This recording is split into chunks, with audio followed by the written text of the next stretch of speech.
येळाकेळी मार्गाने वर्धा शहरात दारूची वाहतूक होत असल्याची माहिती पोलिसांना मिळाली होती। त्यानुसार पोलिसांनी येळाकेळी गावात आरवी रस्त्यावर नाकाबंदी करून सापळा रचला असता भरधाव येणाऱ्या कारला थांबवून तिघांना अटक करून कारसह 6.5 लाखांचा विदेशी दारू साठा जप्त केला।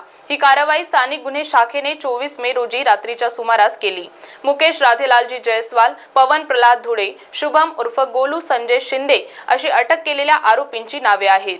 आरवी शहराकडून येळाकेळी मार्गे वर्ध्यात दारूची वाहतूक होणार असल्याची माहिती गुन्हे शाखेच्या पथकाला मिळाली होती। त्यानुसार पोलिसांनी सावंगी पोलीस ठाण्याच्या हद्दीतील येळाकेळी गावात आरवी रस्त्यावर सापळा रचून नाकाबंदी केली असता MH32Y3265 क्रमांकाची कार येताना दिसली।